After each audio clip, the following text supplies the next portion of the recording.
कई प्रयासों के बाद राजा विक्रमादित्य ने एक बार फिर बेताल को पकड़ लिया। वह उसे जब योगी के पास ले जाने लगे तो बेताल ने नई कहानी शुरू कर दी। बेताल ने नई कहानी सुनाते हुए कहा, एक समय की बात है, धर्मपुर नाम के नगर में गंधर्वसेन नाम का युवक रहता था। गंधर्वसेन की कदकाठी बहुत आकर्षक थी। यही कारण था कि कई लड़कियां उससे विवाह करना चाहती थीं, लेकिन गंधर्वसेन को उनमें से एक भी लड़की पसंद नहीं थी।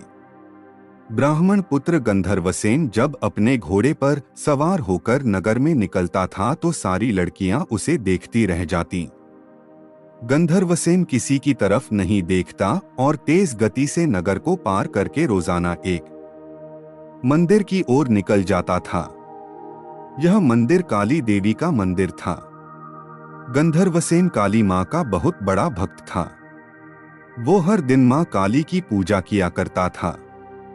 एक दिन जब वो मंदिर से लौट रहा था तो उसने नदी के किनारे एक धोबी की लड़की को कपड़े धोते हुए देखा।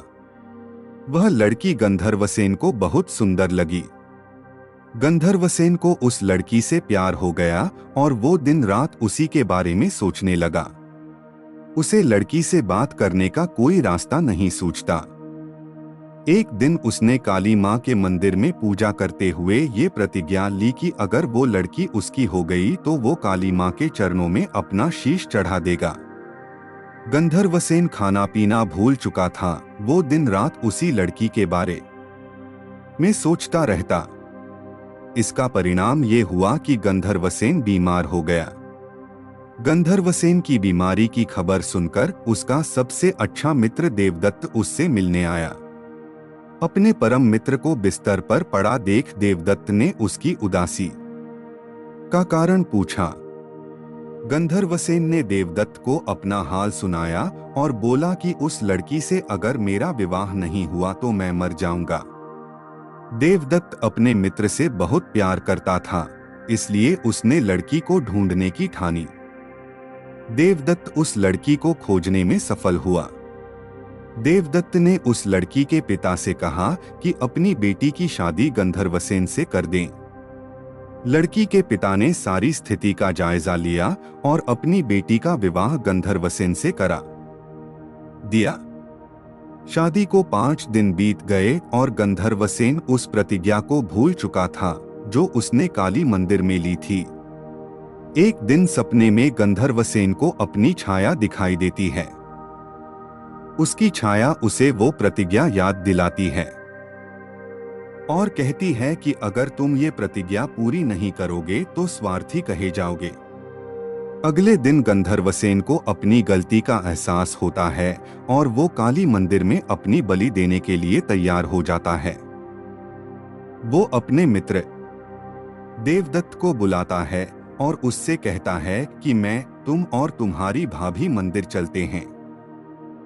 मैं मंदिर में अंदर पूजा करूंगा और तुम बाहर अपनी भाभी का ध्यान रखना। देवदत्त मंदिर चलने को तैयार हो जाता है। दोनों दोस्त उस लड़की के साथ मंदिर पहुंचते हैं। गंधर्वसेन मंदिर के अंदर अपनी प्रतिज्ञा पूरी करने चला जाता है। देवदत्त और गंधर्वसेन की पत्नी बाहर उसकी प्रतीक्षा करते हैं। बहुत समय तक जब गंधर्वसेन बाहर नहीं आता तो देवदत्त मंदिर के अंदर चला जाता है।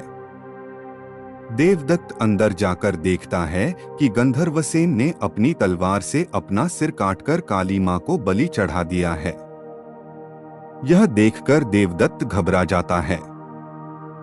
देवदत्त सोचता है कि कोई भी व्यक्ति यह यकीन नहीं करेगा कि गंधर्वसेन ने अपनी हत्या खुद की है।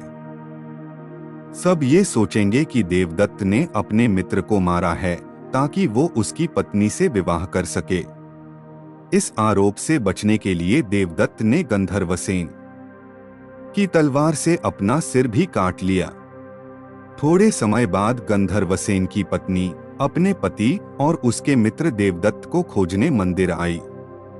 वहां दोनों मित्रों की लाश देखकर वो डर गई।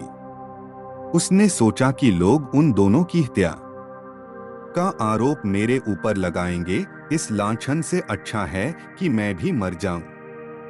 जैसे ही उस लड़की ने अपना सिर काटने के लिए तलवार उठाई, वैसे ही वहां मां काली प्रकट हुई। मां काली ने कहा, पुत्री मैं तुमसे प्रसन्न हूँ, बोलो क्या वरदान मांगती हो। लड़की ने कहा, आप इन दोनों को जीवित कर दीजिए। काली माँ बोली, तुम इन दोनों के सिर इनके धड़ों पर रखोगी तो ये जीवित हो जाएंगे। लड़की ने ऐसा ही किया, लेकिन उससे सिर रखने में गलती हो गई। उसने गंधर्वसेन का सिर देवदत्त और देवदत्त का सिर गंधर्वसेन के धड़ पर लगा दिया। दोनों मित्र जीवित होकर उस लड़की के लिए लड़ने लगे।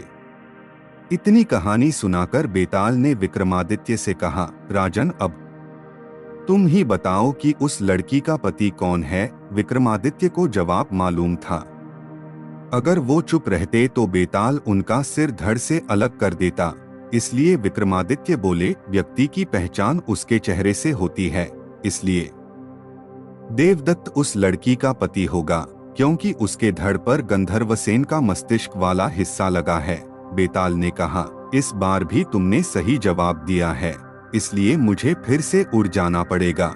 इतना बोलकर बेताल फिर से घने जंगल की ओर उड़ गया। राजा विक्रमादित्य फिर से बेताल को ढूंढने के लिए उसके पीछे चल दिए। कहानी से सीख, इंसान जो भी करता है अपने मस्तिष्क से ही करता है, इसलिए उसकी पहचान मस्तिष्क से ही होती है।